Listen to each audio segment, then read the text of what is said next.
Hi friends, welcome back to MKB English.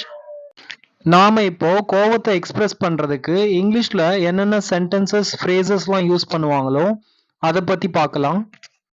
நம்மளை யாராவது irritate பண்ணிக்கிட்டே இருந்தா என்னை கோவப்படுத்தாத அப்படின்னு சொல்லுவோம். இதை இங்கிலீஷ்ல எப்படி சொல்லலாம் அப்படின்னா don't get me angry, don't get me angry அப்படின்னு சொல்லலாம். அவன் கோவத்துல கதவை மூடிட்டான். இதை நாம இங்கிலீஷ்ல he shut the door in anger, he shut the door in anger அப்படின்னு சொல்லலாம். என்னிடம் கோபப்படாதே, இதை நாம இங்கிலீஷ்ல don't be angry with me, don't be angry with me. இதையே நாம don't get angry with me அப்படின்னு கூட சொல்லலாம். நாம இதுக்கு முன்னாடி டோன்ட் கெட் மீ ஆங்க்ரி அப்படின்னு ஒரு சென்டென்ஸ் பார்த்தோம். அதுக்கும் இதுக்கும் இருக்கிற வித்தியாசத்தை கவனிங்க. டோன்ட் கெட் மீ ஆங்க்ரினா என்ன கோவப்படுத்தாத அப்படின்னு அர்த்தம். Don't be angry with Meena என்கிட்ட நீ கோவப்படாத அப்படின்னு அர்த்தம். நாம சில சமயம் ஒருத்தர் மேல நமக்கு கோபம் இருக்கும், அவங்க கிட்ட நாம அந்த கோவத்தை காட்ட முடியாது. அதனால நமக்கு யாரு கிடைக்கிறாங்களோ அவங்க கிட்ட நாம அந்த கோவத்தை காட்டிடுவோம். ஸோ இந்த சுச்சுவேஷனை எப்படி இங்கிலீஷ்ல சொல்லலாம் அப்படின்னு பார்க்கலாம். யார் மேலேயோ இருக்கிற கோவத்தை என்கிட்ட காட்டாத. இதை நாம இங்கிலீஷ்ல don't take out your anchor on me, don't take out your anchor on me அப்படின்னு சொல்லலாம். அமைதியா இரு, கோவப்பட வேண்டிய அவசியமே இல்லை. இதை நாம இங்கிலீஷ்ல calm down, there is no need to get angry, calm down, there is no need to get angry அப்படின்னு சொல்லலாம்.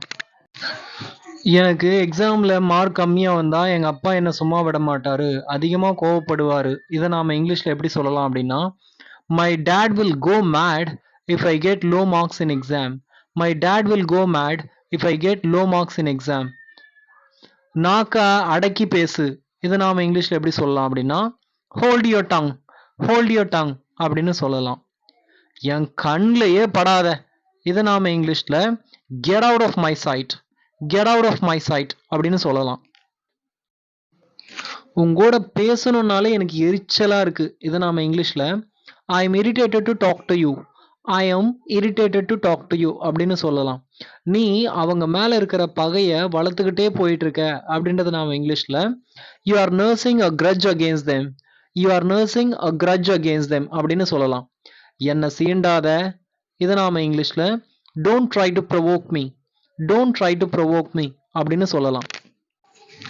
உன் மூஞ்ச பார்த்தாலே என் ரத்தம்லாம் கொதிக்குது, இதை நாம இங்கிலீஷ்ல my blood hats up when I look at your face, my blood hearts up when I look at your face அப்படின்னு சொல்லலாம்.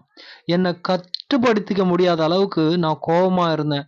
இதை நாம இங்கிலீஷ்ல I was so angry that I could not control myself, I was so angry that I could not control myself அப்படின்னு சொல்லலாம்.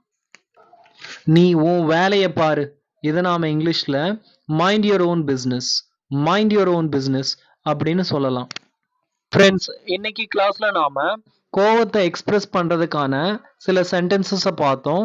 நாம அடுத்த வீடியோல இன்னொரு டாபிக்ல பார்க்கலாம். இந்த வீடியோ உங்களுக்கு பிடிச்சிருந்ததுன்னா என்னோட வீடியோக்கு லைக் பண்ணுங்க, மறக்காம என்னோட சேனலுக்கு சப்ஸ்கிரைப் பண்ணிடுங்க. தேங்க்யூ.